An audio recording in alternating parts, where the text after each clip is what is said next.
Representative of the attitude of Christendom toward Islam, till recent years at least, is Alexander Ross's postscript to the anglicized version, published in 1649, of Sieur du Rai's French translation of the Quran. The author of the postscript directs the following invective against Muhammad and the Quran. Good reader, the great Arabian impostor now at last after 1,000 years, is by the way of France arrived in England, and his Alcoran, or Gallimaufry of errors, a brat as deformed as the parent, and as full of heresies as his scald head was of scurvy, hath learned to speak English.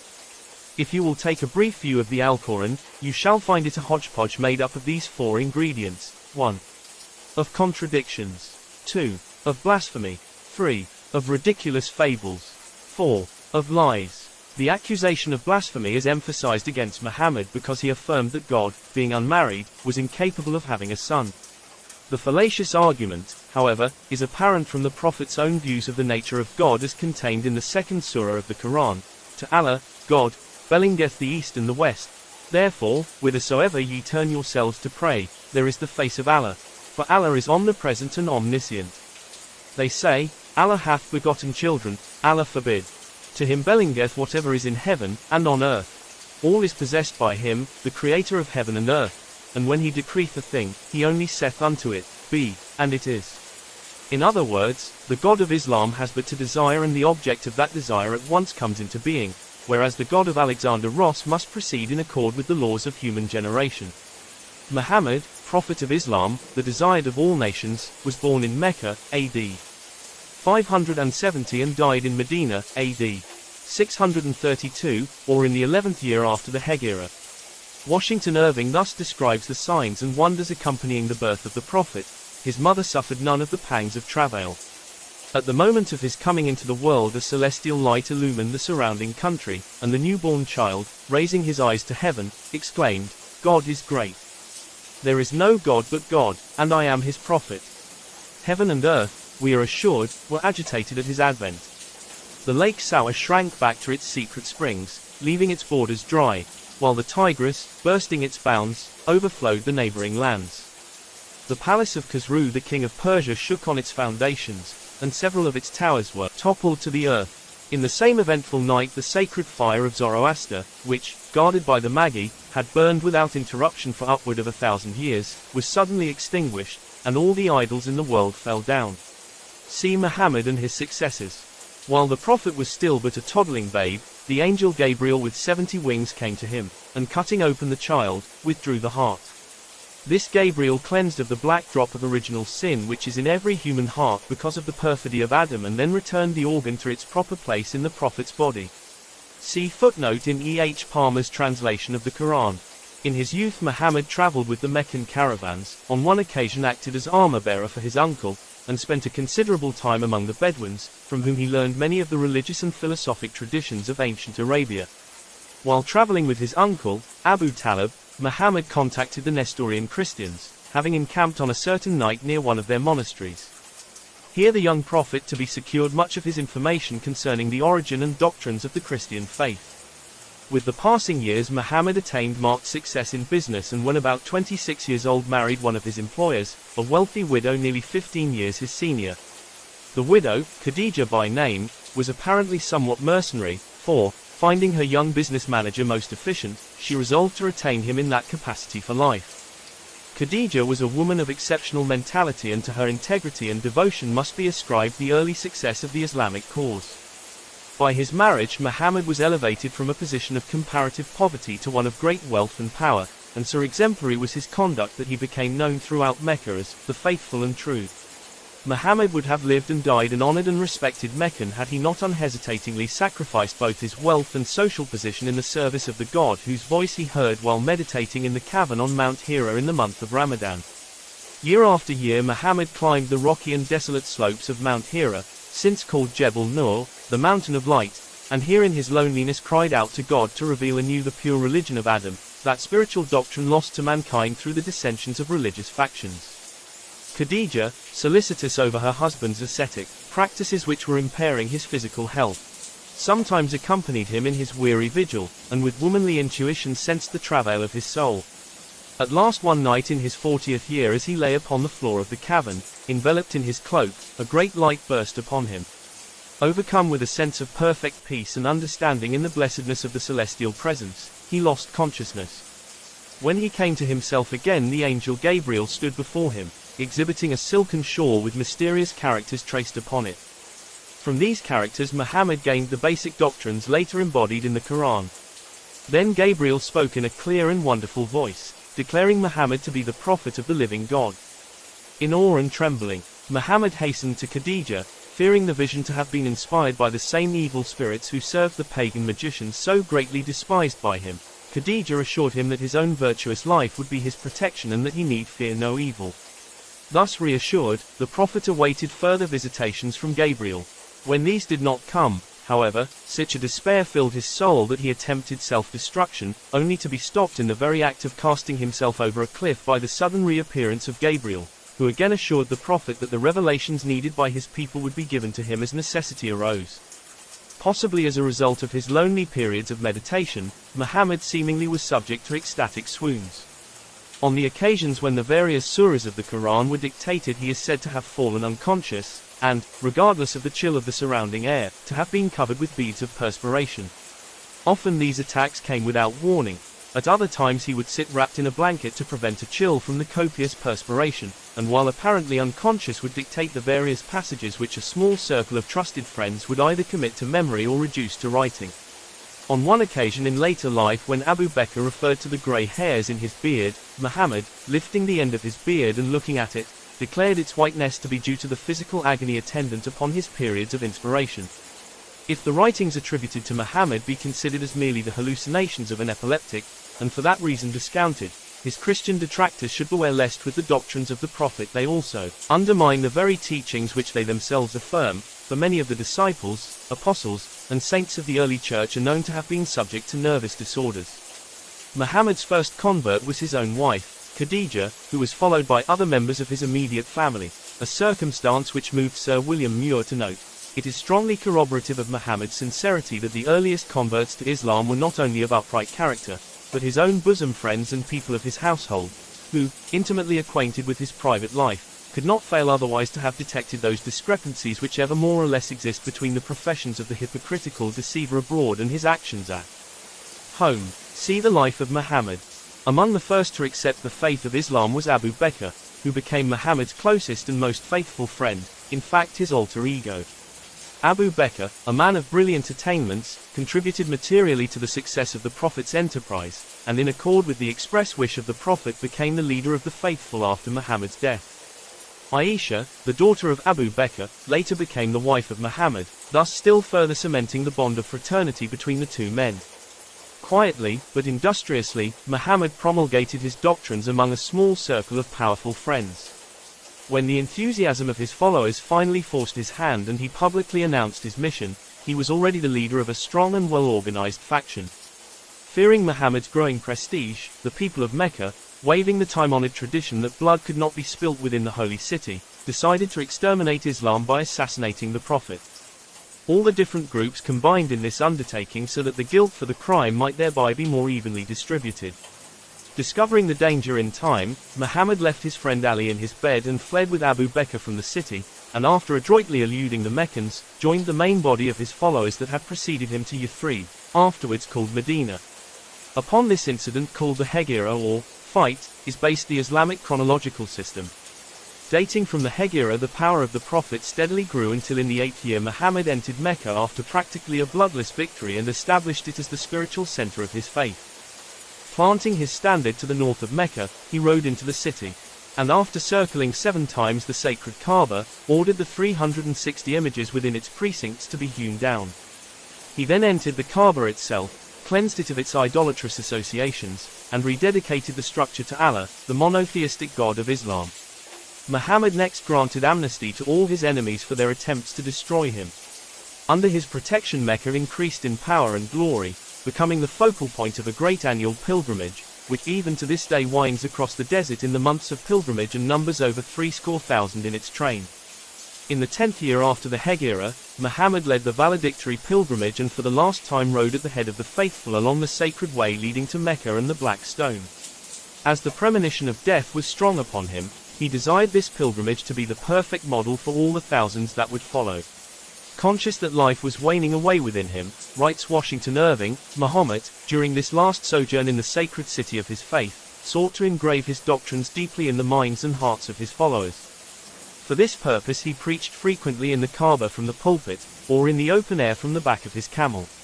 Listen to my words, he would say, for I know not whether, after this year, we shall ever meet here again. Oh, my hearers, I am but a man like yourselves. The angel of death may at any time appear, and I must obey his summons. While thus preaching, the very heavens are said to have opened and the voice of God spoke, saying, This day I have perfected your religion, and accomplished in you my grace. When these words were uttered, the multitude fell down in adoration, and even Muhammad's camel knelt. See Mahomet and his successors. Having completed the valedictory pilgrimage, Muhammad returned to Medina. In the 7th year after the Hegira, AH 7, an attempt was made at Kaaba to poison the Prophet. As Muhammad took the first mouthful of the poisoned food, the evil design was revealed to him either by the taste of the meat or, as the faithful believed, by divine intercession. He had already swallowed a small portion of the food, however, and for the remainder of his life he suffered almost constantly from the effects of the poison. In AH 11, when his final illness came upon him, Muhammad insisted that the subtle effects of the poison were the indirect cause of his approaching end. It is related that during his last sickness, he rose one night and visited a burial ground on the outskirts of Medina, evidently believing that he, too, would soon be numbered with the dead.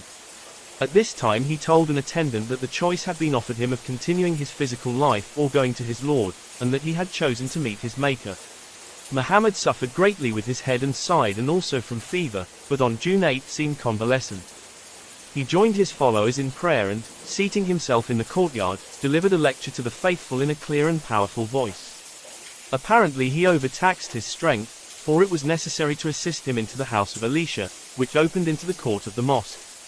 Here upon a tough pallet laid on the bare floor the Prophet of Islam spent his last 2 hours on earth. When she saw that her aged husband was suffering intense pain, Aisha, then but a girl of 20, lifting the grey head of the man she had known from infancy and who must have seemed more like a father than a husband, supported him in her arms until the end. Feeling that death was upon him, Muhammad prayed, O Lord, I beseech thee, assist me in the agonies of death. Then almost in a whisper he repeated 3 times, Gabriel, come close unto me. For details consult The Life of Muhammad by Sir William Muir. In The Hero as Prophet, Thomas Carlyle writes thus of the death of Muhammad, his last words were a prayer, broken ejaculations of a heart struggling up in trembling hope towards its Maker. Muhammad was buried under the floor of the apartment in which he died. The present condition of the grave is thus described: above the hujra is a green dome, surmounted by a large gilt crescent, springing from a series of globes. Within the building are the tombs of Muhammad, Abu Bakr, and Umar, with a space reserved for the grave of our Lord Jesus Christ, who Muslims say will again visit the earth, and die and be buried at Al-Madinah. The grave of Fatima, the Prophet's daughter, is supposed to be in a separate part of the building, although some say she was buried in Baqi. The Prophet's body is said to be stretched full length on the right side, with the right palm supporting the right cheek, the face fronting Mecca. Close behind him is placed Abu Bakr, whose face fronts Muhammad's shoulder, and then Umar, who occupies the same position with respect to his predecessor. Amongst Christian historians there is a popular story to the effect that Mohammedans believed the coffin of their prophet to be suspended in the air, which has no foundation whatever in Muslim literature, and Niebuhr thinks the story must have arisen from the rude pictures sold to strangers. See a Dictionary of Islam. Concerning the character of Muhammad there have been the grossest misconceptions. No evidence exists to support the charges of extreme cruelty and licentiousness laid at his door. On the other hand, the more closely the life of Muhammad is scrutinized by dispassionate investigators, the more apparent become the finer qualities of his nature. In the words of Carlyle, Muhammad himself, after all that can be said about him, was nor a sensual man. We so err widely if we consider this man as a common voluptuary, intent mainly on base enjoyments, nay, on enjoyments of any kind. His household was of the frugalest, his common diet barley bread and water. Sometimes for months there was not a fire once lighted on his hearth. A poor, hard-working, ill-provided man, careless of what vulgar man toiled for. They called him a prophet, you say. Why, he stood there face to face with them. There, not enshrined in any mystery, visibly clouting his own cloak, cobbling his own shoes, fighting, counseling, ordering in the midst of them, They must have seen what kind of a man he was. Let him be called what you like. No emperor with his tiaras was obeyed as this man in a cloak of his own clouting. Confused by the apparently hopeless task of reconciling the life of the prophet with the absurd statements long accepted as authentic, Washington Irving weighs him in the scales of fairness. His military triumphs awakened no pride nor vainglory, as they would have done had they been effected for selfish purposes. In the time of his greatest power, he maintained the same simplicity of manners and appearances as in the days of his adversity. It is this perfect abnegation of self, connected with this apparent heartfelt piety, running throughout the various phases of his fortune, which perplex one in forming a just estimate of Muhammad's character. When he hung over the deathbed of his infant son Ibrahim, resignation to the will of God was exhibited in his conduct under this keenest of afflictions, and the hope of soon rejoining his child in paradise was his consolation. See Muhammad and his successors. Aisha, questioned after the death of the Prophet concerning his habits, replied that he mended his own clothes, cobbled his own shoes, and helped her in household duties. How far removed from Western concepts of Muhammad's sanguinary character is Aisha's simple admission that he loved most of all to sew. He also accepted the invitations of slaves and sat at meals with servants, declaring himself to be a servant. Of all vices he hated lying the most. Before his death he freed all his slaves. He never permitted his family to use for personal ends any of the alms or tithe money given by his people. He was fond of sweetmeats and used rainwater for drinking purposes.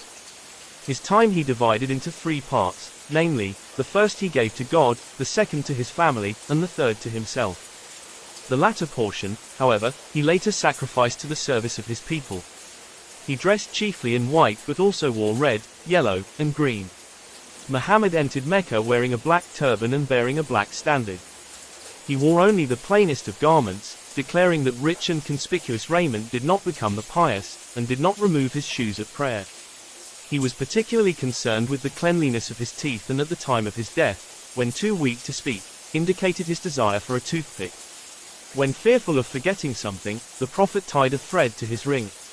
He once had a very fine gold ring, but, noting that his followers had taken to wearing similar rings in emulation of him, he removed his own and threw it away lest his followers form an evil habit. See the life of Muhammad. The most frequent, and apparently the most damaging, accusation brought against Muhammad is that of polygamy.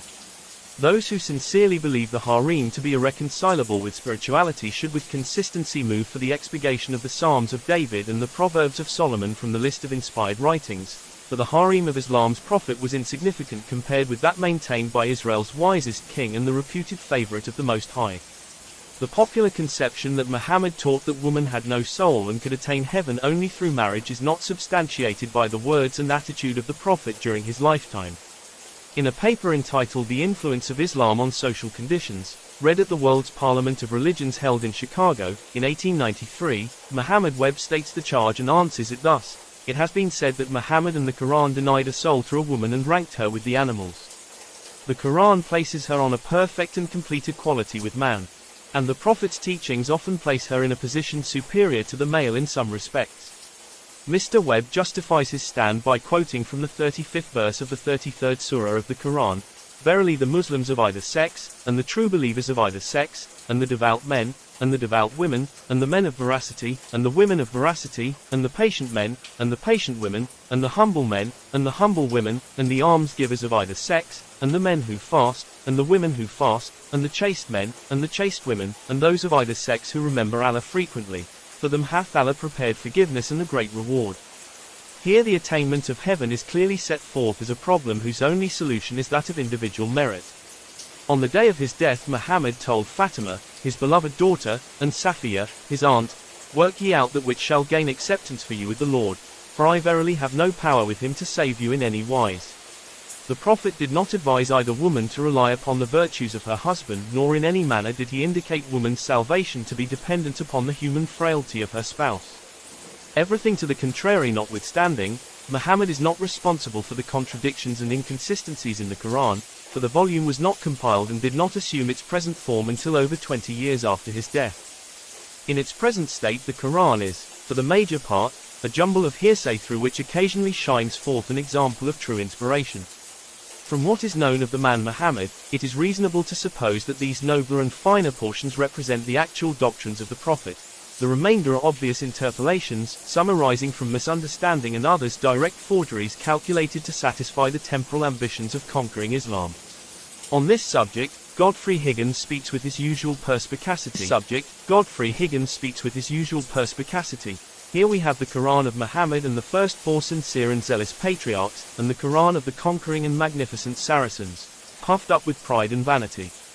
The Quran of the eclectic philosopher was not likely to suit the conquerors of Asia. A new one must be grafted on the old, to find a justification for their enormities. See Anacalypsis. To the discerning few it is evident that Muhammad had a knowledge of that secret doctrine which must needs constitute the core of every great philosophical, religious, or ethical institution. Through one of four possible avenues Muhammad may have contacted the ancient mystery teachings. 1. Through direct contact with the great school in the invisible world. 2. Through the Nestorian Christian monks. 3. Through the mysterious holy man who appeared and disappeared at frequent intervals during the period in which the surahs of the Quran were revealed. 4. Through a decadent school already existing in Arabia, which school in spite of its lapse into idolatry still retained the secrets of the ancient wisdom cult. The arcana of Islam may yet be demonstrated to have been directly founded upon the ancient pagan mysteries performed at the Kaaba centuries before the birth of the Prophet. In fact, it is generally admitted that many of the ceremonials now embodied in the Islamic mysteries are survivals of pagan Arabia. The feminine principle is repeatedly emphasized in Islamic symbolism. For example, Friday, which is sacred to the plane of Venus, is the Muslims' holy day. Green is the color of the Prophet and, being symbolic of verdure, is inevitably associated with the World Mother, and both the Islamic crescent and the scimitar may be interpreted to signify the crescent shape of either the moon or Venus. The famous stone of Kaaba, Kabir, or Kabir, at Mecca, says Jennings, which is so devoutly kissed by the faithful, is a talisman. It is said that the figure of Venus is seen to this day engraved upon it with a crescent. This very Kaaba itself was at first an idolatrous temple, where the Arabians worshipped Al-Uzza, god and Issa, that is Venus. See Cornelius Enoch, the second messenger of God. The Mussulmans, writes Sir William Jones, are already a sort of heterodox Christians. They are Christians, if Locke reasons justly, because they firmly believe the Immaculate Conception, divine character, and miracles of the Messiah, but they are heterodox, in denying vehemently his character of Son, and his equality, as God, with the Father, of whose unity and attributes they entertain and express the most awful ideas, while they consider our doctrine as perfect blasphemy, and insist that our copies of the Scriptures have been corrupted both by Jews and Christians. The following lines are declared by the followers of the Prophet to have been deleted from the Christian Gospels, and when Jesus, the son of Mary, said, O children of Israel, verily I am the apostle of God sent unto you, confirming the law which was delivered before me, and bringing good tidings of an apostle who shall come after me, and whose name shall be Ahmed. In the present text containing the prophecy of Jesus concerning a comforter to come after him, it is further claimed that the word comforter should be translated illustrious and that it had a direct reference to Muhammad, also that the tongues of flame that descended upon the apostles on the day of Pentecost in no way could be interpreted as signifying the promised comforter. When asked, however, for definite proof that the original Gospels contained these so-called expurgated references to Muhammad, the Muslims make a counter-demand for production of the original documents upon which Christianity is founded. Until such writings are discovered, the point under dispute must remain a source of controversy. To ignore the heritage of culture received from Islam would be an unpardonable oversight, for when the crescent triumphed over the cross in southern Europe it was the harbinger of a civilization which had no equal in its day.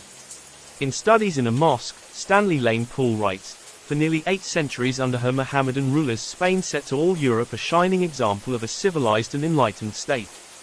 Art, literature and science prospered as they then prospered nowhere else in Europe.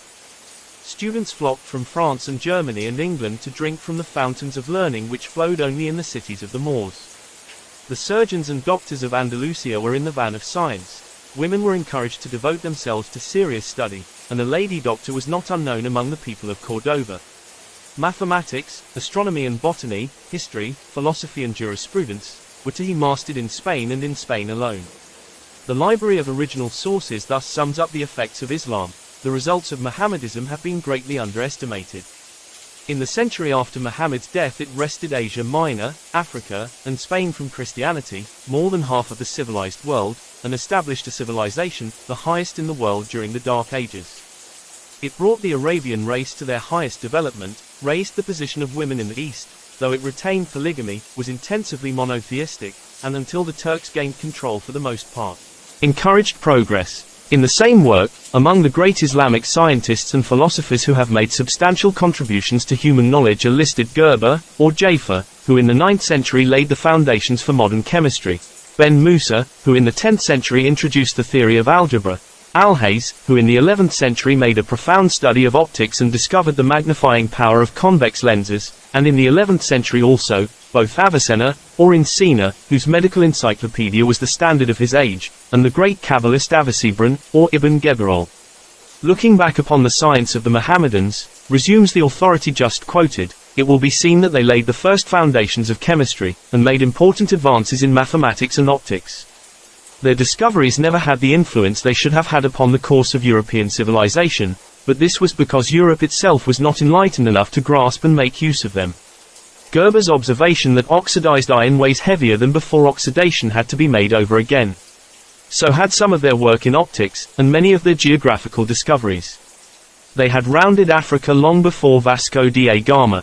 The composition of gunpowder came into northern Europe from them. We must never forget that the Dark Ages in Christian Europe were the bright ones of the Mohammedan world. In the field of philosophy, the Arabs started by adopting the Neoplatonism they found in Europe, and gradually working back to Aristotle. What means the subtle mystery of the phoenix reborn every 600 years? Faintly from within the sanctuary of the world mysteries is whispered the answer. 600 years before Christ, the phoenix of wisdom, Pythagoras, spread its wings and died upon the altar of humanity, consumed by the sacrificial fire. In Nazareth the bird was again reborn from its own ashes, only to die upon the tree which had its roots in Adam's skull. In AD 600 appeared Ahmed, Muhammad. Again the phoenix suffered, this time from the poison of Kabar, and from its charred ashes rose to spread its wings across the face of Mongolia, where in the 12th century Genghis Khan established the rule of wisdom. Circling the mighty desert of Gobi, the phoenix again gave up its form, which now lies buried in a glass sarcophagus under a pyramid bearing upon it the ineffable figures of the mysteries. After the lapse of 600 years from the death of Genghis Khan, did Napoleon Bonaparte, who believed himself to be the man of destiny, contact in his wanderings this strange legend of the continual periodic rebirth of wisdom?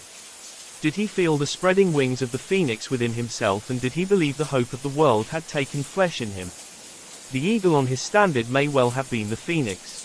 This would explain why he was moved to believe himself predestined to establish the kingdom of Christ on earth, and is, perhaps, the clue to his little understood friendliness toward the Muslim.